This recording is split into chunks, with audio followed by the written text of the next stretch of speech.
Swear.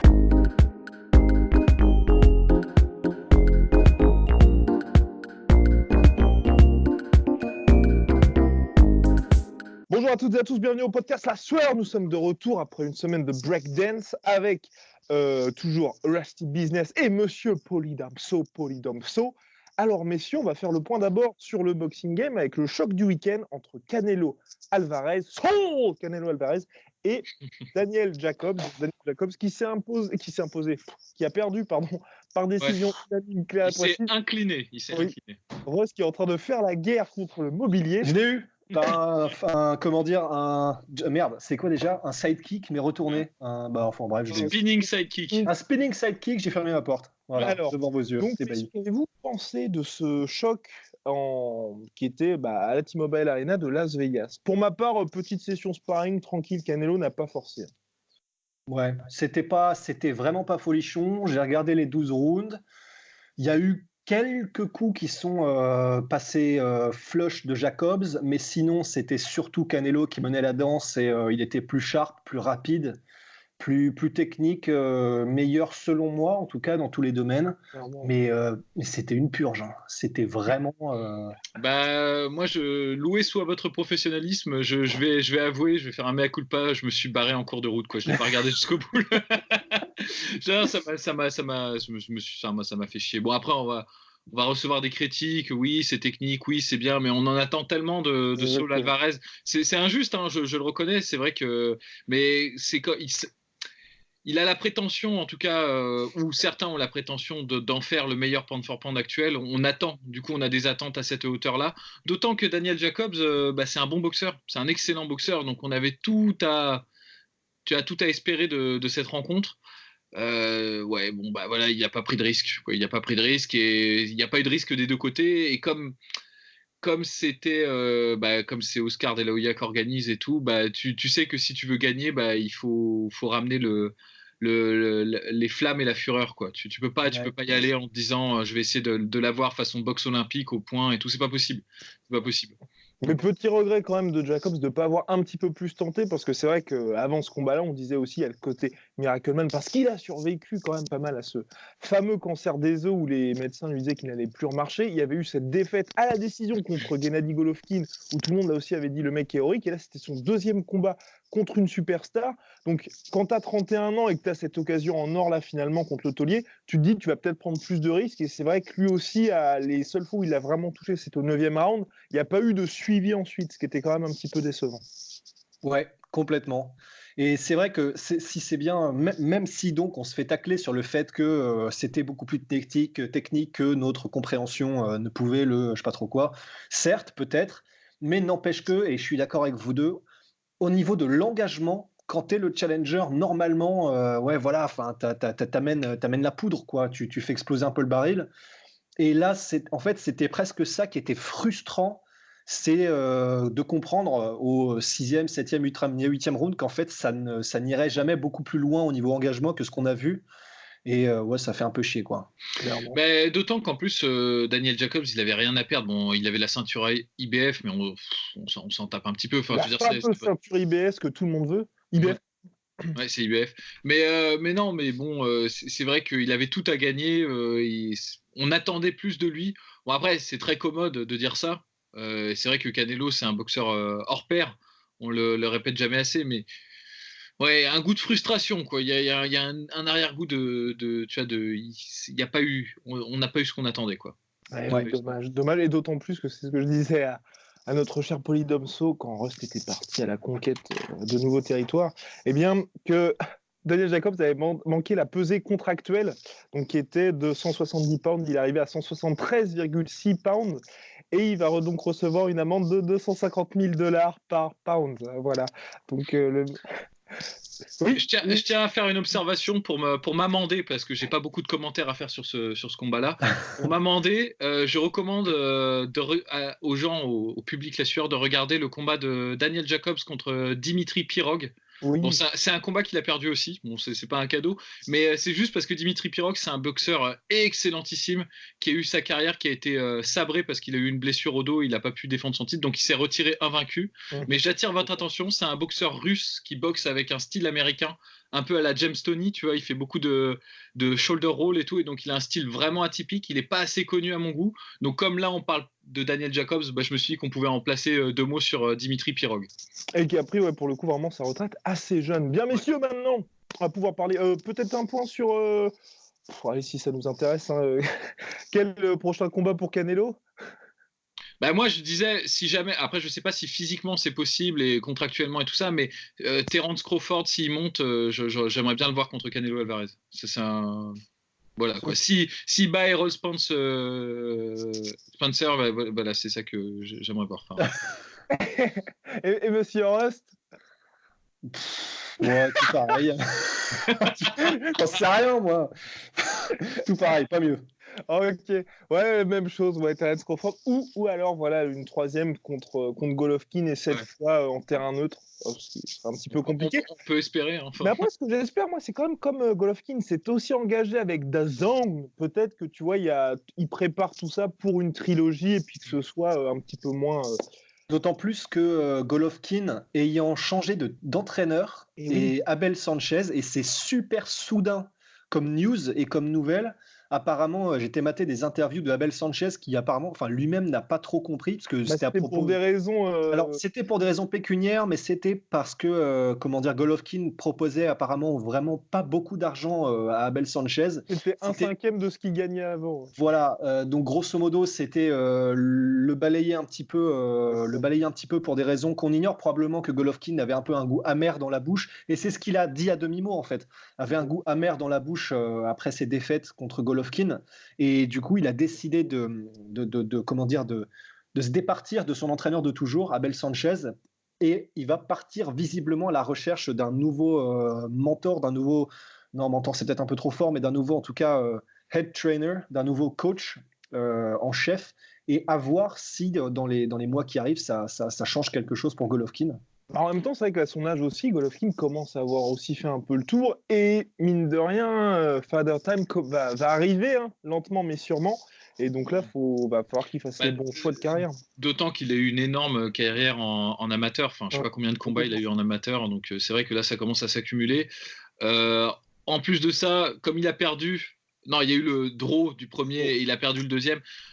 Ça va être difficile, ça va être pas facile pour lui de négocier un troisième match. Pour reprendre les termes de Rost, il n'y a pas de puissance 3 ou de puissance 4 dans le monde du combat, je crois. Enfin, c'est comme ça. Enfin, et faudrait vraiment qu'il y ait un creux et qu'il n'y ait vraiment plus personne, je pense, pour qu'il et qu'il écume à nouveau la catégorie. Et pourquoi pas passer, à mon avis, par Daniel Jacobs encore une fois. Enfin bref, pour lui, ça va être assez compliqué. Bien, il y avait aussi UFC Ottawa, messieurs, avec un main event. Donald Cowboy Cerrone contre Al Iaquinta. Il nous a régalé, ce cher Cowboy, qui vient de battre le numéro 4 de la catégorie, les gars. Donc ça y est, 3 victoires consécutives pour Cowboy, invaincu depuis qu'il a son fils. Bref, non mais c'est beau parce que c'est vrai. Toute cette attitude dont on parlait avant, qui était un peu la faiblesse de Cowboy du côté de... Quand il y a un mec qui veut lui rentrer dedans, bah, il s'écrase un peu. Là, depuis qu'il y a son gamin qui est à chaque fois sur ses combats, on a l'impression que ça a disparu. Donc voilà, l'espoir est de nouveau là. Et en plus, il y a ce combat contre Conor McGregor qui là commence à faire sens sportivement. Alors messieurs, je vous laisse sur ce combat. Victoire par décision unanime, claire et nette, 2 knockdowns, dont un superbe front kick. C'est parti. Vas-y, je t'en prie. D'autant que c'était les premiers knockdowns de Iaquinta. Je crois qu'il n'avait jamais été mis knockdown là 2 fois quand même. Ouais. C'était vraiment un beau match. J'ai bien aimé. C'est dingue de se dire que Donald Cerrone puisse avoir encore une course au titre. Maintenant, c'est quoi? C'est la 3e, la 4e, je sais pas. Enfin, ce mec-là, il est passé par des hauts et des bas dans sa carrière et il est toujours là. C'est peut-être un des mecs qui a le plus combattu à l'UFC actuellement. En tout cas, je sais pas, en termes de round et tout ça, il doit être dans le top 5 des mecs qui a le plus combattu. Étonnamment pour lui, c'est un mec maintenant qui est facile à étudier, quoi. Il y a tellement de vidéos sur lui. Il fait plus ou moins tout le temps la même chose, hein. Il n'est jamais arrivé avec un nouveau truc dans son arsenal, quoi. C'est toujours le même jeu de kickboxing et puis ensuite de grappling à la fin, tu vois, pour achever l'adversaire. Et pourtant, il arrive quand même quand même encore à gagner. Et là, contre Iaquinta, Iaquinta, c'est un mec qu'on sous-estime beaucoup, quoi, qui est quand même très très bon. Et il a maîtrisé, quoi. À part le petit moment dans le round 2 où il était un peu secoué, il a vraiment contrôlé le combat. Donc c'est assez dingue. C'est assez dingue et c'est vrai que, en fait, comme tu dis, il a grosso modo toujours été l'élite de l'élite, que ce soit debout, que ce soit au sol. Et ce qui lui a peut-être fait défaut à chaque fois, en tout cas dans les défaites qu'il a eues, c'était généralement que ouais, voilà, il tombait grosso modo contre des mecs qui en voulaient un peu plus que lui. Et sinon, de toute façon, déjà des défaites, il n'y en a pas énormément en fait, à l'UFC ou au WEC. Et là, c'est vrai qu'on a l'impression depuis qu'il a son gamin que ça. On ne sait pas encore, il faudra qu'il rencontre un autre taulier de la catégorie pour vraiment savoir. Mais là, c'était vraiment, vraiment impressionnant. Il n'a jamais douté, il était affûté comme d'habitude. Ce qui était vraiment cool, c'est que. Alors, il y a aussi un truc que je voulais rajouter, c'est. Je ne sais pas quelle différence ça fait. Maintenant, bon, ça fait un bout de temps qu'il s'entraîne dans son BMF Ranch, ça fait quelques années déjà, mais une nouvelle addition et qui n'est peut-être pas pour rien dans l'évolution qu'il a, c'est qu'il a maintenant Joe Schilling dans son corner. Ouais. Et Joe Schilling, je suis impressionné par les conseils qu'il donne à chaque fois. Ça fait aussi à peu près 3 combats depuis de son retour en lightweight. Et pour moi, il y a probablement une incidence parce que, alors déjà, je suis vraiment, évidemment, Joe Schilling, qui est, pour ceux qui ne connaissent pas, c'est un très très bon kickboxer, vraiment très très gros kickboxer qui combattait en middleweight. Il a combattu au Glory, il a combattu. Il est au Bellator maintenant. Il a battu Artem Levin, Simon Marcus aussi. Voilà, donc c'est vraiment un très très très lourd. D'ailleurs, dans ce fameux tournoi, en gros, où 3 combats en une nuit, un truc délirant. Sublime ce tournoi. Et alors maintenant, même s'il est un peu en perte de vitesse, en MMA, ça a toujours été coup-ci coup-ça, et en kickboxing, il est un peu en perte de vitesse, Joe Schilling, mais en tout cas, vraiment, quand on écoute ses interviews, quand on écoute ses breakdowns, trucs comme ça, c'est un mec qui est fait pour être coach, j'ai l'impression. Et là, ça a l'air de vraiment avoir transcendé d'une certaine manière les performances de Cowboy. Et je pense qu'il y est pour quelque chose. Et là, contre Iaquinta, c'était vraiment une version Super Saiyan 1 en fait de Cowboy. Et il y a plusieurs trucs que Donald Cerrone avait en plus de Iaquinta. Déjà, honnêtement, même si Iaquinta a une très belle boxe et même s'il est classique, mais il maîtrise les fondamentaux, ils maîtrisaient tous les deux les fondamentaux, mais c'est juste que Cowboy, il avait ce truc en plus d'Iaquinta, tu me dis si tu es d'accord, Polydomso, c'est que il réussissait, il avait ce skill en plus, c'est qu'il pouvait intercepter Iaquinta, et en kick, autant qu'en front kick, autant qu'en genou, à chaque fois qu'il a mis les knockdowns, c'était des interceptions, c'est-à-dire que Iaquinta, il est super bon pour avancer, il est super bon pour, en contre direct, mais pour ce qui est des interceptions au milieu d'enchaînement, au milieu d'avancée, etc., à chaque fois que Cowboy a fait la différence, j'ai l'impression, dans ce combat, c'était par là. Et voilà, c'est juste que pour 2 mecs qui ont des fondamentaux, mais vraiment, lourds, quoi, et qui ont cette bosse qu'ils ont roulée pendant toute leur carrière, et ben c'est ce genre de truc en plus qui fait la différence, et c'était vraiment sublime de la part de Cowboy. Bon, après, moi, je peux pas m'empêcher de penser que là, en termes de stratégie, Iaquinta, après, c'est facile de refaire le match, mais il n'a pas fait ce qu'il fallait faire contre Donald Cerrone. Contre Donald Cerrone, il faut rentrer dedans et il ne faut pas lui laisser l'opportunité de respirer. J'ai l'impression qu'à partir ou alors, faut feinter, il faut désamorcer en fait ses contres, justement, parce que Cerrone, pendant longtemps, le problème qu'il avait, c'est que dès qu'on rentrait dans sa distance, il était plus gêné par son allonge que, tu vois, il avait du mal à gérer, il swingait et il se faisait contrer, toucher à ce moment-là quand tu arrivais à peu près dans une distance de boxe. Récemment, je crois pas récemment, mais il y a quelques années, il a justement, ce que tu dis, il a rajouté dans son arsenal des interceptions en genoux, des interceptions en front kick et aussi des jabs pour justement empêcher les gens de casser la distance. Et en fait, du coup, il en découle qu'il y a deux stratégies qu'on peut faire contre Cerrone qui ont été faites par des gens qui l'ont battu. Soit tu le colles et tu acceptes de prendre quelques coups au passage pour rentrer, et c'est ce qu'avait fait Robbie Lawler notamment, pour ensuite agripper et rester en fait vraiment en clinch, parce que étonnamment il n'est pas si bon que ça en fait en clinch, Donald Cerrone. Soit tu fais ce qu'a fait Darren Till, c'est tu feintes pour en fait attirer l'interception, et une fois qu'il a fait l'interception, tu déroules les coups, tu vois. Et ça en fait, Iaquinta il a fait au round 2. Au round 2, il feintait, il attendait que le low kick passe ou que le kick passe, et puis il rentrait, et c'est là où il a eu ses meilleurs succès. je sais pas pourquoi, en cours de route, peut-être parce qu'il prenait trop de low kick, parce qu'en fait, le problème de Iaquinta, c'est qu'il il est vraiment sur ses appuis, quoi. Il est quasiment, je veux dire pas accroupi, mais tu vois, il est en position de cavalier, tu vois, genre. Et particulièrement sur sa jambe avant, puisqu'il est penché à chaque fois. C'est sa technique, en fait. Ça lui sert de ressort pour rentrer quand le mec a sorti son bras avant ou son bras arrière, tu vois. Et en fait, le problème, c'est que Cerrone lui a mis, je sais pas, une vingtaine ou une trentaine de low kicks. Et même si Iaquinta, et ça, c'est avec tout le respect, enfin, c'est l'énorme respect, l'admiration qu'on a d'Iaquinta, ne l'a pas montré, je pense que ça a dû jouer. Et c'est pour ça qu'en fait, il a stoppé son jeu de feinte et d'in and out parce que ça, à mon avis, ça demandait trop sur ses appuis. Et là où je suis étonné en revanche, c'est que plusieurs fois pendant le combat, il a réussi à casser la distance. Et en fait, il se replaçait lui-même en distance de frappe. C'est-à-dire, il rentrait, il donnait 2 coups, et il ressortait, il se remettait en distance, à la distance de Donald Cerrone. Je ne sais pas pourquoi il faisait ça. Je ne sais pas si c'était tu vois, inconscient ou j'en sais rien, mais il est jamais, en fait. Il y a plein de fois où tu regarderas le combat, mais il y a plein de fois où il cassait la distance, il se retrouvait vraiment au corps à corps.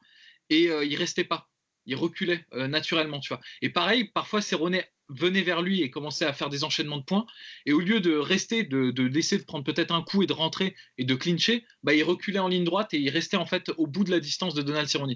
Donc je sais pas pourquoi ça s'est passé comme ça, j'en ai aucune idée. Probablement il y a des coups qui ont pris, notamment je pense qu'un des coups qui a dû changer la balance, c'est à la fin du round 1 quand il a essayé un single leg, le genou, là. Qui s'est pris un genou. Je pense que ça, à mon avis, il l'a gardé en tête pendant tout le combat, il s'est dit faut pas trop que je m'approche. Mais en tout cas, voilà ce qui s'est passé. Cerrone n'a pas été réellement mis en difficulté sur ses faiblesses pendant ce match-là. Il a pu exprimer ce qu'il sait faire de mieux, ce qui est très très bien, surtout face à un mec comme Iaquinta qui envoie et qui est dangereux de la minute 1 jusqu'à la dernière minute. Mais c'était pas non plus le match-up le pire pour lui dans cette catégorie. Et Cerrone a d'ailleurs battu son record de frappe significative sur un combat avec, je crois, 170. Et les gars, vous ne pensez pas qu'avec cette défaite, finalement, Iaquinta a montré un petit peu ses limites? Parce que c'est vrai que moi, avant le combat, je me disais que ça allait être compliqué pour lui. On sait tout ce qu'il apporte à Iaquinta. Et c'est vrai que là, top 4 de l'UFC, de la catégorie lightweight, on voit bien que pour lui, viser plus haut, ça va être un petit peu compliqué. Donc vous aimeriez bien le voir contre qui pour la suite à Iaquinta en combat de retour? C'est vrai que là, sur ces 3 derniers combats, donc il a pris Khabib, Kevin Lee et Donald Cerrone. Et la victoire contre Kevin Lee, elle était claire et nette. Mais c'est vrai, et c'est pour faire écho à ce que tu dis, Kevin Lee, il a un style, en tout cas debout. Alors déjà, Iaquinta est très compliqué à vraiment dégager en lutte. Ouais. Et Kevin Lee, il a un style debout, même s'il est vraiment fort et rapide, il est assez classique. Et puis il y avait aussi ce côté, on peut pas exclure ça, l'argument du weight cutting et de Kevin Lee qui a cet énorme problème de cardio. C'est vrai. Quand il cut en lightweight. C'est vrai, mais malgré tout, de toute façon, je pense que le style debout de Kevin Lee était trop classique et trop prévisible pour un gars qui a des aussi bons fondamentaux qu'Iaquinta. Mais en fait, c'est ça. C'est vrai que pour faire écho à ce que tu dis, je sais pas contre qui on va le voir prochainement. Je sais pas qui est-ce qu'on peut lui donner, mais je suis d'accord que en fait, on a peut-être bien vu ses limites à Iaquinta. Debout face à quelqu'un qui a une aussi bonne maîtrise des distances et un arsenal aussi divers et complet, en fait, j'ai l'impression qu'il aura toujours un peu de mal. C'est stylistique et j'ai l'impression qu'il aura toujours un petit peu de mal. C'est probablement une limite qui l'empêchera à chaque fois d'aller gratter vraiment le top. J'en perds mes écouteurs. Le top du top de la catégorie. C'est ridicule. De la catégorie. Mais il faut savoir que mes oreilles sont dirigées vers le bas. C'est très étrange. Donc en fait, ça tourne tout le temps. Voilà. Et donc, je ne sais pas contre qui on peut le voir, mais. Parce que personne, moi, Gaethje, je pense que tu vois, c'est un massacre. Mais je sais pas, paradoxalement, je sais pas. Alors, les low kicks, bon, là, par contre, c'est probablement le pire match-up possible. Il en a pas checké un seul de low kick de Donald. Et c'est même plus cruel que ça, il en a pas checké un seul, et les seuls moments où il a levé la jambe pour le checker, c'était des feintes. C'est vraiment qu'il s'est fait posséder, en fait. C'était assez triste. Et du coup, la poche, oui. Pour en finir avec ma pensée, c'est vrai que je pense qu'on a vu les limites, comme tu disais, de Iaquinta. Maintenant, alors ça peut paraître prétentieux de dire ça, mais je pense et surtout étant donné notre historique en pronostic, mais je pense que maintenant on pourrait presque aisément, pour ce qui est du top 10 de la catégorie, savoir si vraiment il a des chances de gagner ou pas debout. C'est un peu cruel de dire ça, mais si tu vois l'arsenal de la personne en face et que tu estimes un peu son niveau et son niveau de technicité, je pense qu'on pourra assez facilement dire si oui ou non il sera possédé. Pour le coup, il faut vraiment des bons match-ups. Ouais, mais voilà, donc peut-être redescendre vers entre top 15, top 10. Mais je sais pas. Il y a des combats intéressants qu'on peut faire pour lui. Tu peux le mettre contre Barbosa, contre, ce que j'allais dire, oui, même contre des mecs qui sont Dan Hooker, ou même là pour le coup ce serait une punition, mais tu le mets contre Grigor Gillespie, ce sera un vrai test pour Grigor Gillespie, parce que comme c'est un bon lutteur, et Yaquinta, c'est un anti-lutteur très très bon. Bah, ce serait un gros test, tu vois, et c'est pas mal, tu vois. Ah ouais, c'est parfait ça. Ça peut être un gatekeeper plus le Yaquinta, parce que moi aussi je pense pas qu'il puisse devenir champion, enfin pas maintenant, et même si, tu vois, c'est ça qui est un peu frustrant avec Yaquinta, c'est que là, tu vois, pour ce combat, il a apporté pas mal de trucs qu'on n'avait pas l'habitude de voir, genre des high kicks, des trucs comme ça, et propres, tu vois, genre il sait les faire, mais c'est pas son style. Tu vois, on sent que c'est un truc qu'on lui a appris dans le camp, tu vois, d'entraînement, on lui a dit, ce serait bien que tu fasses ça. Donc il en a fait 3, 4, 5 max dans le combat. Il y en a un qui est passé, hein. Il y en a quelques-uns qui sont passés. Mais voilà, en fait, il aurait dû en faire 20, 30, 40, tu vois, genre, j'exagère, mais c'est ça qu'il aurait fait. Mais le truc, comme Khalil Roundtree qui s'est complètement... c'est ça, il était Bangkok ready, tu vois, genre... Bangkok ready, oui. Et ben, messieurs, et sinon, pour Cowboy Cerrone, alors, la suite, moi, perso, ça y est, je suis complètement in pour le combat contre Conor McGregor. J'ai envie que Cowboy, recordman de victoire à l'UFC avec 23 vétérans du WEC, et puis à l'UFC depuis quasiment toujours, et ce big payday. Et en plus, tu vois, maintenant, je pense que c'est clair que sportivement, il va prendre la place de vraisemblablement d'Ali Yaquinta, donc il sera numéro 4 de la catégorie. Donc sportivement, ça fait sens. Et puis, mine de rien, on peut se dire aussi que je pense que ce sera un combat agréable à voir. Complètement, mais Polydomso, je pense, par sa mine déconstruite et déconfite. Dès que ça parle de Conor, et en fait, je suis assez d'accord, j'en ai marre. J'en ai marre de parler de Conor, il revient jamais, c'est chiant. En fait, en parler, ça commence à me faire frire aussi. Hein. Enfin, franchement, j'en ai ras la casquette un peu. Donc oui, ce serait intéressant, oui, stylistiquement, ce serait cool, mais j'en ai marre. Mais messieurs, il faut être proactif par rapport à toutes les questions qu'on va recevoir. C'est surtout ça, parce que comme ça, nous répondons avant même qu'on nous pose.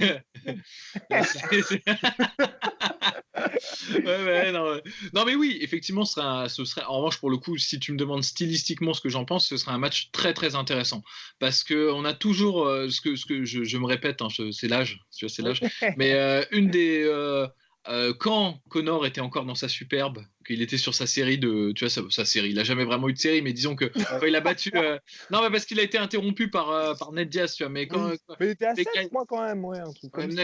Quand il a battu Ned Diaz sur la revanche et qu'il avait battu Alvarez, un des trucs qui revenait souvent, un des game plans que les gens évoquaient pour le battre, c'était vraiment le style Muay Thai, tu vois, avec des bons low kicks, parce que comme il a une position de karatéka assez large sur ses appuis, c'est très très vulnérable ça normalement aux attaques en ligne basse, et c'est vrai que c'est un truc que fait très très très bien Donald Cerrone, tu vois, et c'est ce qu'il avait fait notamment contre Alvarez, contre Eddie Alvarez, il avait battu Alvarez comme ça, et donc c'est vrai qu'on attend ce genre de truc, d'autant que voilà, les forces de Cerrone sont les faiblesses de Conor McGregor, mais les forces de McGregor sont les faiblesses de Cerrone aussi, tu vois, parce que McGregor, il est très très bon pour feinter, très bon pour attirer le contre et pour déclencher ensuite en haut. Et notamment en boxe anglaise, il est, je pense, à des années-lumière de Donald Cerrone. Hein. Enfin, là, pour le coup, avec tout le respect et l'admiration que j'ai pour Donald Cerrone. Donc, c'est vrai que c'est un match qui fait bander, quoi. Ça c'est clair. Je vais pas. Ça fait bander. On va pas se mentir. Voilà, on va pas le nier. C'est saignant, tu vois. Mais après, moi, personnellement, voilà. Enfin, je m'en bats les reins un petit peu, tu vois. Je préférerais qu'on parle des combattants qui sont actifs là en ce moment. Moi, celui que j'aimerais bien voir contre Donald Cerrone, c'est Gaethje pour confirmer, quoi, tu vois genre. Et c'est vrai que ce serait parfait, d'autant plus que là, on se fait mousser un peu sur le fait qu'il est papa et que ça aurait peut-être changé son mental, etc. Contre Gaethje, voilà, là tu sauras vite. Donc sachons vite. Sachons vite. Il y avait aussi Monsieur Nordine Taleb, juste petit point, qui s'est imposé, donc Cocorico Nordine, par décision unanime. Messieurs, l'autre news de la semaine que nous n'avions pas qu'il faut couvrir, c'est la revanche entre Daniel Cormier et Stipe Miocic. Daniel Cormier qui devait affronter Brock Lesnar, qui cherchait son big payday, et qui finalement, en fait, dans Brock Lesnar a demandé énormément d'argent, puisque, comme maintenant, les pay-per-view de l'UFC sont diffusés disponibles à l'achat uniquement par la plateforme en ligne d'ESPN, ESPN+. Brock Lesnar a demandé un petit peu plus d'argent. L'UFC a dit bah non merci Brock. Donc finalement, ce qui se passe, c'est que Brock Lesnar prend sa retraite une fois de plus. Et donc on a Stipe Miocic versus Daniel Cormier 2 le 17 août prochain à Anaheim en pay-per-view. Alors qu'en pensez-vous, messieurs? Juste pour interjecter, alors donc c'est encore, alors même si j'avais pas forcément envie de revoir Brock Lesnar pour le titre, etc. Il était peut-être pas méritant, mais au-delà de tout ça, donc ça veut dire que encore une putain de fois, on n'a pas un combat parce que l'UFC refuse de payer ses combattants pour ce qu'ils valent. On a eu ça avec GSP pendant des années, on a eu ça avec les frères Diaz, on a ça en ce moment avec Conor, on a ça avec. Mais Brock Lesnar, c'est assez choquant. Je trouve ça assez choquant parce que l'UFC sait ce qu'il va apporter.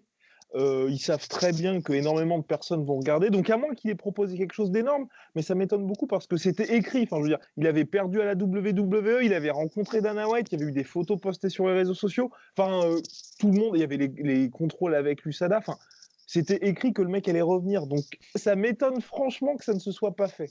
Après, peut-être que Brock Lesnar s'est dit je vais demander 15 millions de dollars. Tu vois. Ouais, mais après, Brock Lesnar, je pense, même s'il vit retiré dans le Minnesota et qui décanille des serres à la 22, etc., je pense qu'il est quand même malgré tout au courant de ce qui se passe et de ce qui s'est passé avec ESPN. Il est au courant que là, l'UFC, elle va se faire un fric avec le ESPN deal. Exactement. Mais je ne sais pas de combien on triple leurs revenus. ESPN paye en fait comme si à chaque fois l'UFC 500 000. 500 000, exactement. Pardon, c'est énorme. Et oui, d'ailleurs, je t'ai coupé juste pour montrer que moi aussi je savais. Mais oui, c'est vrai que pour aller dans ton sens, oui, et si les gens n'ont pas entendu parce que je me suis mis dedans comme un connard, mais c'est qu'effectivement, donc l'UFC va être payé par ESPN à chaque pay-per-view, l'équivalent donc de si elle faisait assurer 500 000 achats de pay-per-view. Et ça, c'est en plus de certains revenus assurés qui ne sont pas liés au pay-per-view, etc. Comme la salle, et même ils sont payés en plus de ça par le deal. Donc ils vont se faire un fric mais monumental, le trésor des pharaons. Et malgré ça, eh ben, ils refusent de monter en gamme au niveau de leurs top athlètes. Surtout pour une carte qui là aurait marché parce que les 500 000 pay-per-view pour l'UFC 237 magnifique qui s'annonce au Brésil, c'est jackpot pour l'UFC là. Mon cher Polydomso, alors sur ce combat-là, cette revanche. Bah moi je pense que ça va être pas mal parce que c'est un peu un match de rédemption pour Stipe Miocic mais aussi Exactement. pour l'équipe La Sueur qui a commencé sa grande série de pronostics de merde avec ce fameux combat. Donc ça va peut-être une chance pour nous de nous rattraper. La rédemption. Attack de redemption. Mais c'est vrai que là pour Stipe Miocic c'est la der des der quoi pour lui. Tu vois, c'est vraiment là, c'est le ticket d'or de Willy Wonka, je sais pas. Enfin, c'est un truc comme ça. Tu vois, genre là-dessus, il s'y attendait pas parce que il boudait un petit peu dans son coin. On peut le dire. Oui, on peut le dire. On peut le dire. Et là, c'est vraiment le choix par défaut. Tu sais, c'est comme quand tu veux prendre le meilleur mec de la classe dans ton équipe de balle aux prisonniers et que finalement tu peux pas, donc tu prends le mec restant que personne n'a voulu. Tu vois, c'est un peu ça qui s'est passé. Tu vois, genre... non, j'exagère, mais c'est vrai qu'en gros, c'était un peu quand t'écoutais Daniel Cormier, parce que c'est Daniel Cormier qui disait ça. C'était bon, bah moi je veux combattre Brock Lesnar parce qu'il faudrait quand même que je pense à ma retraite. Et si jamais il n'y a pas Brock Lesnar, ce serait John Jones. Et si jamais il n'y a pas John Jones, ce serait peut-être Stipe Miocic, tu vois, genre. Et là, le fait que ça se fasse, bah, c'est que vraiment les étoiles étaient alignées pour lui. Et donc du coup, faut qu'il se sublime là, parce que depuis sa défaite, il a rien fait. Oui, ça va faire 1 an et 1 mois un peu, donc assez long quand même pour un mec de cet âge-là. Ouais, mais personnellement, j'espère que je t'ai pas coupé dans ta pensée, Polydomso, mais en fait, il y a un truc qui me fait vraiment peur, c'est que Cormier, de tout ce qu'il a dit jusqu'à maintenant, il a rien à gagner en fait, hein, là, à recombattre Stipe Miocic. Ouais. Et au-delà du fait qu'il a rien à gagner, juste l'attente du combat contre John Jones quand même, mon cher. C'est peut-être ça, je pense. Hein. Ouais, mais là, très franchement, j'ai énormément de mal à croire qu'il va réussir à se motiver pour recombattre Stipe Miocic, sachant que objectivement, il ne peut pas faire mieux que ce qu'il a fait au premier combat. Je suis d'accord. Donc, comment est-ce qu'il va se motiver? J'ai aucune idée. Non, mais ce combat-là, c'est quand même très dangereux parce que c'est vrai que Daniel Cormier, qui devait prendre sa retraite en mars, qui a été convaincu par Dana White à coût de 2 millions de dollars, je pense, de prendre sa retraite un peu plus tard, vraisemblablement en 2020, après donc un combat, une première défense de ceinture en heavyweight contre Stipe, À la base, ça devait être contre Lesnar. Et ensuite, cette trilogie contre John Jones qui est déjà annoncée en heavyweight. Là, le problème, c'est qu'il joue tout sur un combat contre Stipe Miocic qui, on l'avait vu lors de l'UFC, c'était quoi, 227, n'avait pas rapporté énormément. Donc c'est vrai que pour lui, tu n'as pas ce côté héritage. Il a déjà gagné la ceinture contre le mec qui était le champion le plus dominant. Aujourd'hui, un Stipe Miocic, les gens ont eu le temps de l'oublier quand même en 1 an et quelques. Et ils l'ont jamais vraiment de toute façon considéré. Ils l'ont jamais dans tous les cas considéré. Et en plus, il n'aura pas cet énorme salaire. Donc je suis entièrement d'accord avec toi. C'est vrai que ça va être très dur pour Cormier qui, pour ma part, ce combat-là va m'intéresser, tu vois. Mais si d'ici perd ce combat, ce serait triste de le voir prendre sa retraite là-dessus. Parce qu'il aura ni le titre light heavyweight, ni titre heavyweight, s'il perd. Ouais, mais bon, après, c'est s'il perd, donc c'est pas déjà, c'est pas un petit si. Et au-delà de ça, je pense qu'il a la confiance du mec qui a déjà mis KO le gars, quoi. Tu vois, genre, il a mis KO au premier round Stipe Miocic. Et même si sur le premier round, il s'est quand même passé pas mal de choses, et notamment dans les échanges debout, à part cette sortie de clinch où il a chopé, et c'est pas du bol, hein, c'était, encore une fois, on le répète, c'était un truc poncé à l'entraînement, travaillé par l'équipe EKE qui avait fignolé un game plan aux petits oignons, tu vois. Mais le truc, c'est que sur les échanges debout, celui qui avait toujours un petit cran d'avance, c'était Stipe Miocic quand même sur le truc. Donc je pense que pour Daniel Cormier, il se dit je peux le battre. Vraiment. Et au-delà de ça, je pense qu'il doit miser sur le fait que Stipe Miocic n'a pas été actif là pendant. Complètement. Donc il doit se dire, il va pas être au top. C'est vrai, hein, il sera pas au top. Je pense pas qu'on aura un Stipe Miocic revitalisé au top du top, meilleur, parce que tu vois, là on est dans un jeu de secondes et de distance et d'espace, et de ce d'autant plus vrai quand on parle de poids lourd. Et la meilleure école, c'est la répétition et l'expérience, tu vois. Et le fait que tu vois, mine de rien, même si Daniel Cormier là il a affronté Derrick Lewis qui est infiniment moins bon que Stipe Miocic, mais qui est dangereux. Il faut pas déconner avec Derrick Lewis, tu vois, il peut t'endormir, tu vois, sur une erreur. Donc en fait, il a pu faire cette expérience-là entre son combat déjà avec Stipe Miocic, donc il a emmagasiné encore un peu plus d'expérience, tandis que Stipe Miocic là, il reste sur sa défaite, donc s'il veut revenir, va falloir qu'il regagne sa confiance en lui, et il revient contre le mec qui l'a mis KO au premier round, donc c'est très très compliqué pour lui de revenir, je pense. Mais je pense que cette pause lui a fait quand même un peu de bien, parce que c'est vrai que ce petit Stipe, il avait enchaîné quand même entre janvier et juillet, Francis Ngannou pendant 5 rounds qui lui avait quand même causé pas mal de dommages, plus ensuite cette commotion assez violente contre Daniel Cormier. Donc c'est vrai que je pense pour lui aussi se reposer un petit peu après tout ça. Je suis totalement d'accord avec toi, Polydomso, c'est vrai qu'il lui faudrait du rythme et tout, et puis surtout à 1 an, c'est quand même énormément long. Mais à son âge, je suis quand même content de le voir, de pas le voir finir assez tristement. Voilà, qu'il n'ait pas enchaîné contre des gros cogneurs. Mon cher Rust, je pense qu'on a fait le tour. Oui, on a fait le tour. Je pourrais juste rajouter un détail de chez détail par rapport à ce que tu disais tout à l'heure par rapport à la paye. Certes, ils feront pas beaucoup de pay-per-view. Après, Daniel Cormier a quand même l'avantage donc d'être champion, et ça veut dire qu'il est quand même de toute façon payé. Il me semble que c'est flat 500 000, et c'est peut-être même plus maintenant. Ouais, c'est plus, oui. D'ici, à mon avis, il va bien gagner sa vie. Donc, juste tout ça pour dire, c'est peut-être aussi, ça rentre dans la balance pour est-ce que je reviens ou pas. Quand on qui 1 million, peut-être tout compris, ça aide à prendre une décision quand même. Ouais. Allez, bim, messieurs, nous allons passer aux questions que vous pouvez. Est-ce que avant les questions, je peux dire 2 trucs? Allez, dédicace. Salut maman. Non, c'est pas ma mère. C'est tout d'abord, on a eu quand même au Bellator, il y a eu 2 trucs un peu. Oui, mais oui. Il y a eu 2 trucs stylés. Il y a eu tout d'abord, on va passer par le truc stylé, mais par des gens que personne ne connaît. Brent Primus a mis une Gogo Plata, et c'est quand même pas tous les jours, messieurs et dames. Le dernier, le plus connu dont on se souvient, c'est Nick Diaz contre Takanori Gomi, et ça commence à remonter. Et donc Brent Primus, belle perte. Ancien champion lightweight de l'organisation. Oui, il ne sera pas resté longtemps. Et le premier était un peu controversé. Ouais, exactement. Mais faut pas le faire trop fort. Voilà. Et le deuxième truc, c'est si vous suivez la page Facebook La Sueur, vous le savez, puisqu'on l'a partagé en priorité, on l'a partagé en tout cas. Oui, c'est Raymond Daniels qui a mis un KO. Personnellement, j'avais encore jamais vu ça de ma vie. Il a mis un Beyblade KO, et je sais pas d'où ça sort, je sais pas, mais magnifique.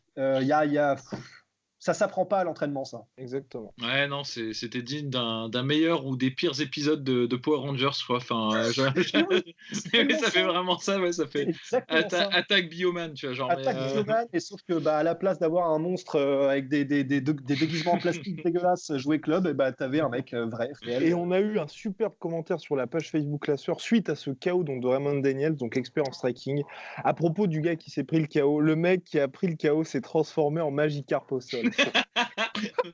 Oh non! C'est vrai. Non, mais après, pour parler un peu de Raymond Daniels, oui. Parce que Raymond Daniels, quand même, c'est un de ces gars on peut le mettre dans la même catégorie que Stephen Wonderboy Thompson ou MVP. Ils viennent du même style, ils viennent du karaté américain, ça existe, effectivement. C'est le karaté full contact américain où en fait c'est du kickboxing mais sans low kick. Pour simplifier, tu vois.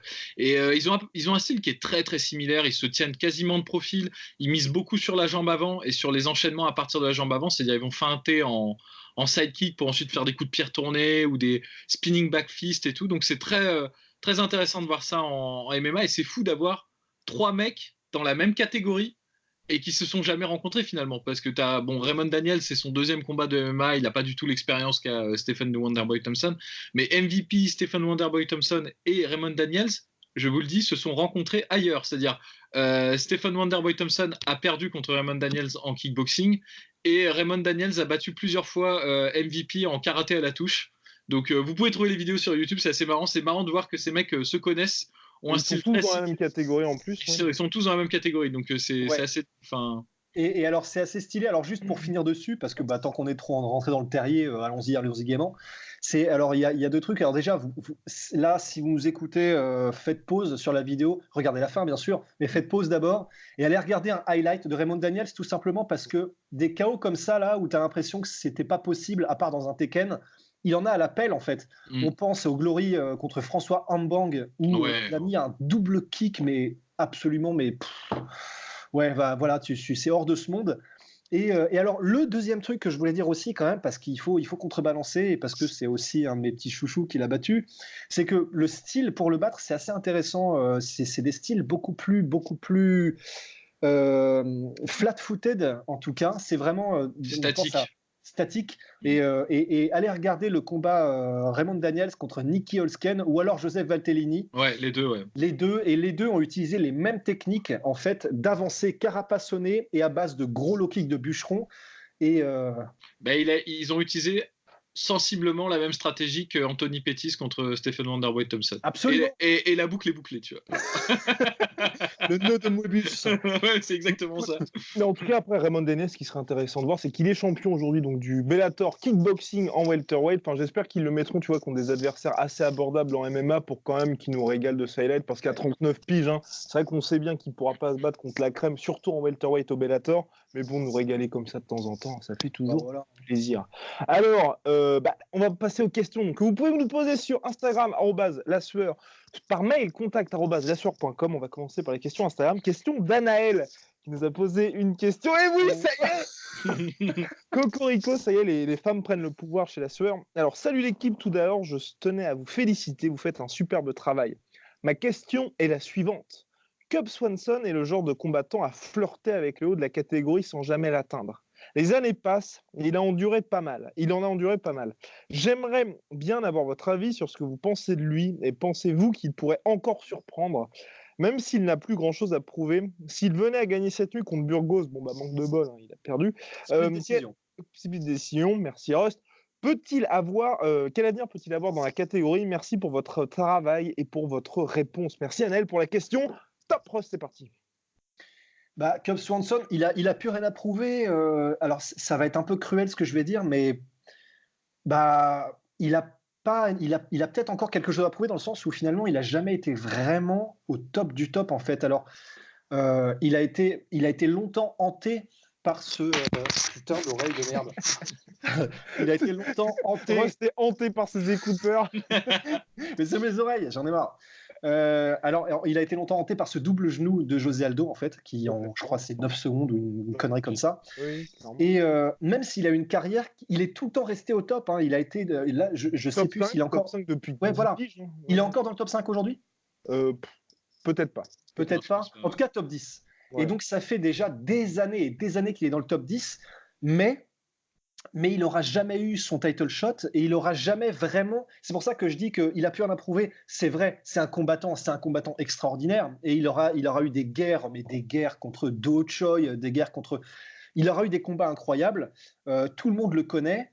C'est un vétéran très respecté, mais il n'a pas non plus. Il ne fait pas partie des meilleurs, en tout cas, de tous les temps de cette catégorie. Et moi, je trouve ça un peu triste pour lui parce qu'il a eu une montée à un moment donné, un vrai pic où il aurait pu avoir ce title shot. Et je ne sais plus quelle a été sa défaite et contre qui il a perdu, mais il n'a jamais pu avoir ce title shot qui, normalement, même si tu n'es pas champion en MMA, avoir un title shot, c'est le tampon sur le fait que tu as été un des meilleurs et il n'a même pas eu ce tampon. Donc, je sais pas. Toujours perdu aussi contre la crème. Il a eu ses défaites contre Edgar, contre Max Holloway, contre Brian Ortega. Enfin, tu vois, à chaque fois, ce n'est pas honteux. Non, c'est jamais honteux, mais voilà, tout ça pour dire, et je vais te laisser la parole, Polydomso, mais tout ça pour dire que qu'est-ce qu'il peut faire dans cette caté aujourd'hui ? J'ai l'impression que le poids des années commence à se faire un peu sentir et que vraisemblablement, à moins d'une résurgence, mais je vois pas ça se profiler, à moins d'une résurgence où il aurait son title shot et il reprend un run, je pense que ça va probablement. Parce que Shane Burgos, c'était quand même assez symbolique. Hein. C'est un jeune qui est sur une pente ascendante. Et même s'ils ont livré bataille ardemment, mais qu'il a perdu vraiment, c'était très serré par split décision, il a perdu quand même. Donc ça ressemble pas mal à un passage de flambeau et j'ai peur qu'on ne voit plus que l'ombre de Cub Swanson aujourd'hui et pour les années à venir, quoi. Pas mieux en fait, je suis tout à fait d'accord avec toi. Je pense que le truc qui a vraiment plombé l'ascension au titre de Cub Swanson, c'est ce double genou sauté de 4 secondes. En fait, c'est horrible parce que ça devrait pas t'handicaper un truc comme ça, parce que c'est un accident. Ça ne préjuge pas de tes capacités de combattant. Tu peux te prendre un KO comme ça en 10 secondes, ça arrive surtout dans les débuts, surtout face à José Aldo, tu vois. Et tu vois, et le truc, mine de rien, c'est qu'à chaque fois que le mec est entré dans la discussion et tout, on se dit, ah, c'est qui ce mec ? Ah oui, le mec qui s'est pris un KO en 4 secondes. Donc ça l'évacuait, alors qu'en fait, le gars était vraiment méritant, tu vois, ça c'est sûr. Après, oui, effectivement, le problème, c'est qu'il a toujours croisé la route de mecs qui étaient un cran meilleurs que lui, tu vois, à X moment, tu vois. Et surtout, moi, le problème que j'ai avec Cub Swanson, c'est qu'il a jamais amélioré son jeu, quoi. C'est-à-dire arriver avec tout. Moi, j'adore Cub Swanson, il est super divertissant à regarder. Et puis c'est un mec, ouais, il est perennial top 10, tu vois. Ça c'est clair, tu vois. Mais le truc, c'est qu'en fait, c'est comme Jeremy Stephens, c'est comme tous ces mecs-là. C'est en fait, ils posent une question, une énigme. Létale à pas mal de gens. Si tu sais pas y répondre, c'est que t'étais pas prêt. Si tu y réponds, là on peut commencer à discuter de choses sérieuses pour toi, tu vois. Mais lui en fait, il a pas amélioré son game, tu vois. Il a pas commencé à mûrir sur ses défaites et tu vois, il y a pas eu de. Tu sais, il y a des combattants comme ça, ils ont un tournant, tu vois, genre ils ont genre une ou deux défaites. Regarde, on parlait de Justin Gaethje par exemple, tu vois, il a eu 2 défaites. On dirait on a l'impression en tout cas qu'il a amélioré quelque chose, tu vois. Et pareil, tu prends par exemple Max Holloway. Au début de sa carrière, il était un peu chien fou et tout. À partir du moment où il s'est discipliné, ça a été une machine à tuer, tu vois. Genre, il était inarrêtable, tu vois. Cub Swanson, pareil, c'était un peu un kamikaze. Hein. Il y a pas mal de fois où techniquement il est au-dessus, mais il va se lancer dans des brawls. Et c'est pour ça qu'on l'adore, tu vois. Mais c'est aussi ça qui l'a un peu retenu à aller vraiment au top du top du top. Tu vois, typiquement son combat contre Ortega, c'est ça, c'est qu'il y a des moments où il domine debout, il va rentrer, il va tenter des takedowns et tu dis mais pourquoi en fait, enfin genre c'est pas nécessaire, tu vois. Et c'est toujours le truc qui lui a manqué, tu vois. Et là, je pense que moi personnellement, je pense que c'est trop tard. En plus, il est dans une caté qui est très compétitive quand même, où il peut toujours demander des conseils à son coéquipier TJ Dillashaw pour lui donner des 3 oui, certes. Mais c'est vrai, et pour finir, et sur ce que tu disais, Polydomso, ça me rappelle énormément ce que disait Georges Saint-Pierre, c'est un champion, c'est pas nécessairement celui qui est le meilleur dans toutes les disciplines, c'est celui qui prend les bonnes décisions au bon moment. Et finalement, même si ça tient pas nécessairement que à ça, ce que tu viens de dire, tu vois, ça me rappelle vraiment ça. C'est un jeu de détails. À ce niveau-là de compétition et de compétence, c'est un jeu de détails. Et le fait que, c'est vrai, il prenait peut-être pas les meilleures décisions au meilleur moment, c'est ça qui fait que visiblement, il a peut-être pas gratté le top du top et il n'a pas été au titre, quoi. Mais bon, on chipote, on est extrêmement sévère. Il a une carrière qui est admirable, hein, ça c'est clair. Oui. Et ce que vous dites, moi, me fait penser exactement à ce que disait Forrest Gump. Enfin, la mère de Forrest Gump, la vie, c'est comme une boîte de chocolat. Non, bref. Passons à une deuxième question Instagram, messieurs. On va prendre ensuite une question pour éviter que ce podcast-là fasse un peu plus d'1 heure. Alors, question d'Ozas sur Instagram. Salutations, exact, comme ça se prononce exactement. J'espère que vous allez bien. Quel serait le combat? Vous n'en choisissez qu'un seul, messieurs, qu'un seul. Il va falloir prendre des risques. Quel serait le combat le plus attendu pour vous en 2019? Il nous a donné quelques indices, hein, Khabib versus Dustin ou Robert Whittaker versus Adesanya, mais vous choisissez celui que vous voulez, messieurs. Alors, lequel pour vous est le plus attendu de 2019? Eh bien, moi, je vous en prie. Non, t'es parti, t'avais été en avant comme ça. Ah, eh bien, pour moi, c'est celui qui va y avoir la semaine prochaine ou dans 2 semaines, où j'attends vraiment, c'est Douglas Lima contre MVP. J'ai vraiment envie de voir ce combat-là, parce que la carrière de MVP va être en jeu, et je sais que ça va être somptueux. Et je n'en peux plus d'avoir ce combat-là, parce que clairement, on va savoir, comme dirait mon cher Rust, qui est qui. Et là, pour le coup, voilà, parce que soit MVP va se faire rouler dessus, mais rouler dessus, je pense que plus personne ne nous posera de questions sur lui, ou alors il va surprendre tout le monde, et voilà, j'ai vraiment envie de voir ce combat-là. Voilà.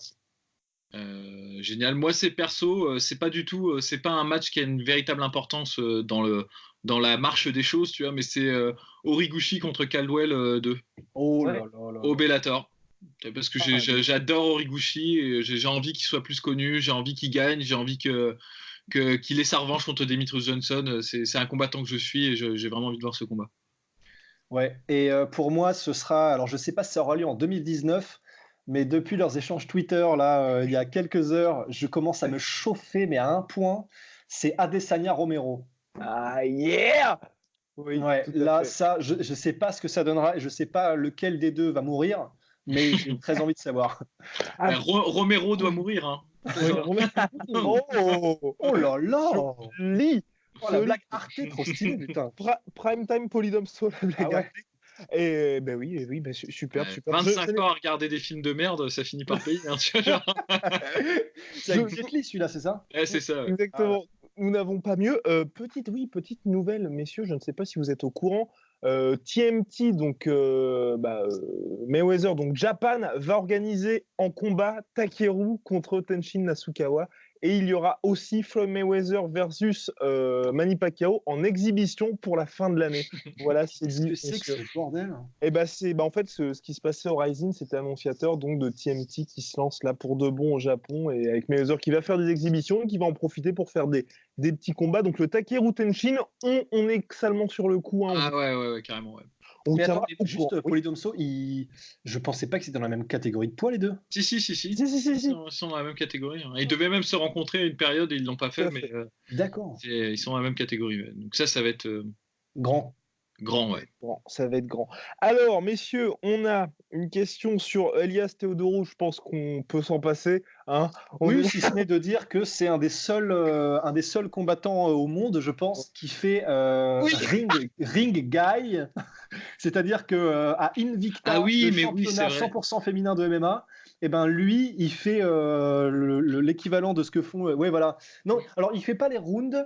Je crois, il fait uniquement les pesées, et quand les filles vont faire des stare-down dans les pesées, et ben lui, il est torse nu derrière et il exhibe son corps. Donc voilà, il faut le savoir. Et puis il tente des Showtime kicks avec un timing légendaire. Donc la question donc de Captain Cook qui était salut équipe, j'ai une question pour vous sur Elias Theodorou. Pour moi, ce mec est une énigme. Je le vois boxer et je trouve son style dégueulasse. Il fait des erreurs monumentales du genre kick avec un tour sur lui-même en garde basse, une faible puissance, une anglaise quasi inexistante, et pourtant il gagne. Un palmarès de 17-2, donc 7-3 à l'UFC, dont à 7-3 à l'UFC, c'est incompréhensible. De mon point de vue, la plus grosse force de Theodorou est que ses adversaires le sous-estiment, qu'il le fait entrer dans un faux rythme de combat avec sa nonchalance et qu'il gagne au point. Mais quel est votre point de vue? Merci, gars, vous êtes remarquables. Oh, merci beaucoup. Ça fait plaisir. Voilà. Moi, je tiens à dire que je suis tout à fait d'accord avec lui. Je trouve qu'ils sont insupportables à regarder, ces combats à Elias Theodorou. Et bon, je sais qu'on dit toujours il faut respecter. On respecte, on admire à fond les combattants, mais juste esthétiquement parlant, ça pique les yeux de le regarder combattre. Et je pense que c'est ça sa force aussi, c'est que il est trop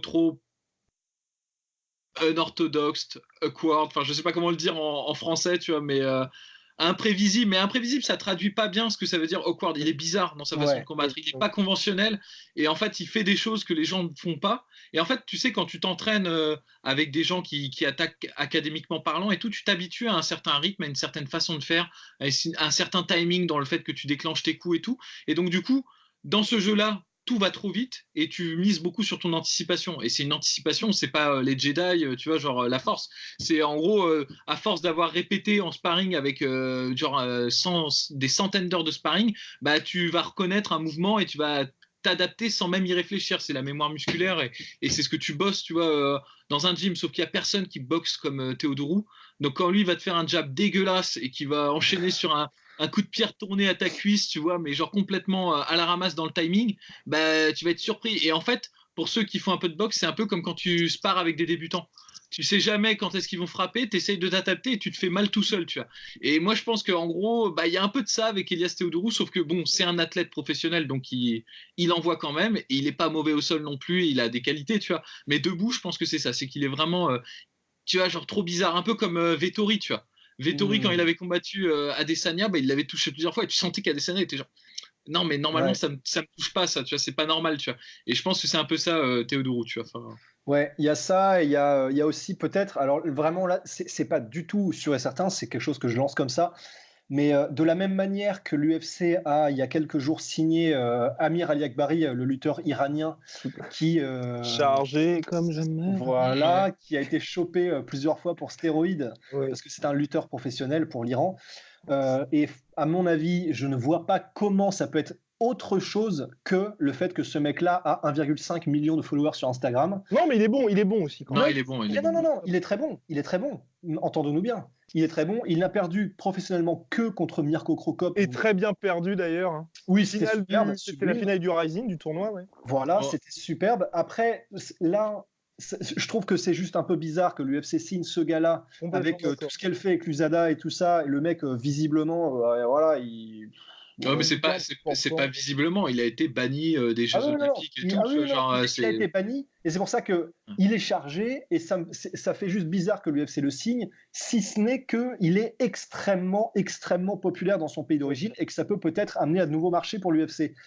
Là, c'est vraiment une hypothèse que je lance comme ça, mais Théodorou, bah, c'est pareil, en fait, il est relativement suivi sur les réseaux sociaux, il fait ses trucs de ring guy au Invicta, il est canadien, il est beau gosse, il n'a pas beaucoup de défaites et beaucoup de victoires, donc même si son style est un peu un orthodoxe, eh ben, voilà, c'est quelqu'un qui est relativement populaire, donc peut-être qu'il le garde au chaud. Bien, voilà. Exactement. Affaire à suivre, en tout cas, c'est cette catégorie heavyweight, on en parle à chaque podcast, qui a aussi besoin de 109. Alors, messieurs, bah oui. Théodorou Non, Aliak Bari. Ah oui. Oui. Et moi, je trouve ça juste dommage qu'ils aient signé Aliak Bari, tu vois, alors qu'ils auraient dû signer Anton Moldavski, le gars qu'il avait rencontré en demi-finale, qui aurait dû gagner. Honnêtement, il s'était fait voler au Rising. Et maintenant, il est au Bellator en poids lourd et c'est un tueur à gages, le mec. Il est excellentissime. Bon, il n'est pas aussi impressionnant physiquement que Aliak Bari, mais c'est un tueur, quoi. Il fait partie de l'équipe, tu sais, Nemkov, Moldavski, la team Fedor. La Fedor team, là. Ah, laisse tomber, quoi. Enfin, laisse tomber. Affaire à suivre. Ouais. Bien, alors, dernière question, messieurs. Va falloir. Pardon ? Non, excuse-moi, enfin, aucun intérêt. Je pensais que tu avais un laser dans la main, mais non. D'accord. Bref, alors, question de Sarah par mail. Donc, Sarah. Eh oui, deuxième femme, oui, dans son. C'est le monde à l'envers. Messieurs, ça y est, voilà, les Women Takeover. Alors, au plaisir de vous écouter. Yo l'équipe, une question un peu simpliste que je l'admets, mais j'aurais bien aimé savoir quels sont vos 3 combattants favoris à l'UFC actuellement. PS, continuez ce que vous faites, vous déchirez. Au plaisir d'écouter vos podcasts chaque semaine. Alors messieurs, c'est parti, il va falloir faire le bon choix. Et c'est donc les combats actifs, enfin les combattants actifs. Oh putain de merde. Bah oui. Il en faut 3. Alors... Bah moi alors comme ça, tu vois, qui me vient à l'esprit, tu vois, comme ça, et c'est sûrement susceptible de changer. Rafael Dos Anjos, Justin Gaethje, José Aldo. Je pense c'est les 3 mecs que j'adore combattre. J'adore les voir combattre, je les suivrai toujours, et peu importe défaite ou victoire. Parce que tu vois, après, il y a des mecs qui sont invaincus, que tu kiffes parce qu'ils sont invaincus ou parce qu'ils sont sur une lancée, parce qu'ils ont le trend, tu vois. Mais moi, ces gens-là, je les suis ad vitam. À la vie à la mort. Hein. Ouais. Moi, c'est Robbie Lawler, Yoel Romero et John Jones. Voilà. Ouais, putain, Robbie Lawler aussi. J'adore Robbie Lawler. Enfin, alors, c'est compliqué. Alors, déjà, ouais, c'est pas évident. Et alors, ça me fait chier parce que on va encore avoir des problèmes. Mais mon combattant préféré à l'UFC, alors il est plus actif depuis quelques semaines, mais c'était du point de vue stylistique TJ Dillashaw en fait. Oui. Et ça me fait chier parce que c'est comme Roman Polo. Ah, mais pour moi, c'est le combattant qui, quand je savais qu'il combattait, tu sors les pop-corn, tu te mets dans ton bain chaud et tu te régales, quoi. C'est vraiment, c'est le combattant qui me faisait du bien aux yeux, quoi. Donc il y a lui, il y aurait maintenant, j'adore Darren Till. J'adore Darren Till. Ah bah toujours, et oui, l'arme de sang à chaque... Malgré tout. Ouais. Et le dernier combattant, c'est peut-être John Jones. Je sais qu'il y en a d'autres que je préfère au niveau du style, etc., mais que j'aime regarder, donc ce sera John Jones comme ça pour aller vite. Il se passe quelque chose à chaque fois. Bien, messieurs, à la semaine prochaine, on prépare... Est-ce qu'il y a des choses intéressantes cette semaine ? Pas tellement. Voilà. À la limite, non, pas tellement, je veux dire, dans ce qui se passera sur la sueur, sur la chaîne La Sueur, pardon. Oui. Sur la chaîne, je sais pas. Mais en tout cas, si, un truc intéressant qui va se passer cette semaine et qui n'est pas du MMA ni de la boxe, mais il va y avoir demain un match de lutte d'exhibition entre légendes de la lutte. Donc il y a Ben Askren, qui est une archi-légende de la lutte, et Jordan Burroughs, qui est lui-même dans son bon droit. En activité au Madison Square Garden, ça va être somptueux. Et on parle de multiples champions du monde qui sont également de multiples Olympiens et qui vont se rencontrer pour un match d'exhibition. Après, normalement, Jordan Burroughs devrait s'imposer assez tranquillement, mais si, et là c'est pour ça que moi ça m'intéresse, si Ben Askren arrive à lui donner un peu de mal, ou même si par miracle il arrive à s'imposer, là clairement, je serais complètement sur le cul. C'est vrai, ça me rappelle beaucoup ce moment où il y a quelques années, Nick Diaz était censé affronter, oh merde, j'ai oublié son nom, mais un archiponte aussi en jiu-jitsu, et ça s'était pas fait pour des questions un peu bizarres. Mais là, Ben Askren, alors si Ben Askren était encore en activité au niveau olympique, il aurait toutes ses chances. Hein. Quand on dit Jordan Burroughs devrait s'imposer, c'est pas du tout parce que Ben Askren est un mécréant. Oui, il n'a plus le niveau, c'est juste qu'il est plus dans le game. Exactement, c'est juste que maintenant il est obligé, parce que c'est un combattant de MMA, de diviser son temps entre les pratiques de boxe, les pratiques de sol, etc. Enfin, jiu-jitsu. Et donc qu'il ne peut plus passer autant de temps à l'art de la lutte la plus pure comme le fait en ce moment encore Jordan Burroughs. Donc c'est vrai que Jordan devrait être plus à son affaire, mais voilà, donc ça va être intéressant, très intéressant. All right, messieurs, à la semaine prochaine. See ya. Soit.